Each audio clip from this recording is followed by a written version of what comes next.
Hello, everyone, and welcome. Today, I have chosen to speak to you about best-selling journalist, chick lit author, and occasional YouTube personality, Marian Keyes. Now, Irish humor is a strange and wonderful amalgamation of puns, sarcasm, and finding humor in dark and difficult situations. And Marian Keyes does that to a T. She is a master of Irish humor, which may or may not be because she was born in Limerick and has resided near, in, or around Dublin for the vast majority of her life. One of the things that I absolutely love about Marian's work, whether it be her nonfiction essay and article collections or her fictional novels, is that along with her Irish humor, she does not shy away from talking about deep subjects, important subjects. Marian's first book, Watermelon, tells the story of Claire, who left a well-paying job in Dublin to move to London, become a waitress, fall in love, and marry James. But as she gives birth to their first child, James decides he is leaving her. With a newborn baby and her post-maternity body, Claire crawls back as a single mother to her Irish family home, learning what it means to love, lose, and move on. In Rachel's Holiday, the second book in the Sisters Walsh series by Marian Keyes, Rachel suffers from addiction. We hear about drug addiction as well as alcoholism and food addiction. Making It Up As I Go Along and Cracks in My Foundation are both works of nonfiction collections of her short stories, articles, and essays. They have appeared in blog posts, magazines such as The Irish Tatler and Marie Claire, and local newspapers. Under the Duvet is another collection of Marian's short stories, articles, and essays. In all of these collections, she discusses things such as addiction, family, divorce, and depression and mental health. In Saved by Cake, Marian discusses her mental, emotional, nervous breakdown from 2009, saying that she suffers from depression and suicidal thoughts. And while she still teeters on the edge every day, she sometimes has the choice between baking those brownies or killing herself. And she guesses today she'll bake the brownies. All right, so I read 5 books, I believe, of Marian Keyes' works.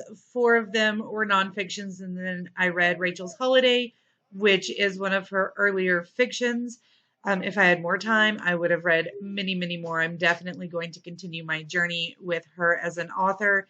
She has swiftly become one of my favorite authors of the year. But right now, I want to read to you from Cracks in My Foundation. This is Bags, Trips, Makeup Tips, Charity, Glory, and the Darker Side of the Story.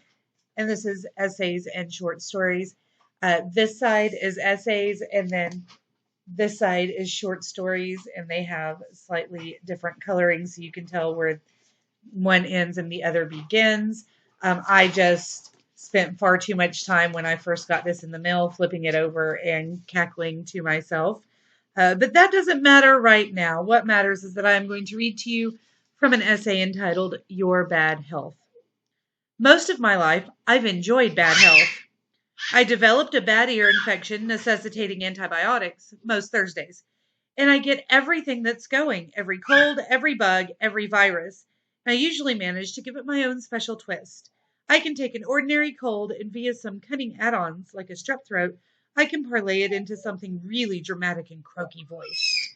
This is due to a combination of factors. A. I've no stamina and my immune system is like a rusting '89 Ford Fiesta. B. I'm neurotic and a drama queen. C. I love going to bed with a load of magazines and having people bring me cheese on toast and not being able to complain about it because I'm sick, see?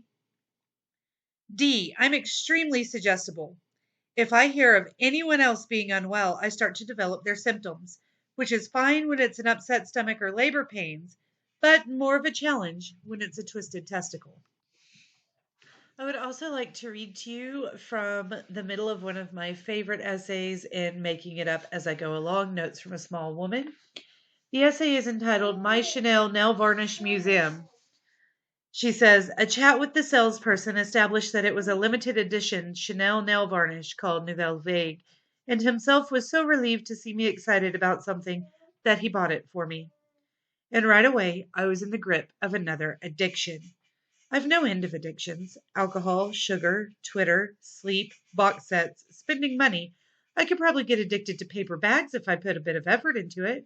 White, manila, patterned, with handles, without, flat, or with a fold out base. Addiction is often called the disease of more because when we experience something pleasurable, our brain produces dopamine, the happy hormone. So if you're an addict like me and you find something you like, you'll keep replicating the experience in the hope of generating fresh bits of delightful dopamine. The long and the short of it was, I needed more Chanel varnishes.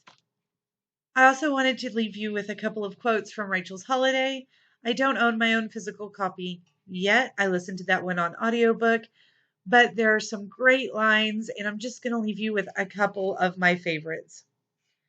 My life was a wreck. I had nothing, no material possessions, unless debt counts.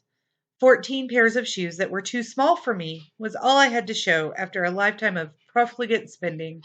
I hadn't a job. I hadn't any vacations.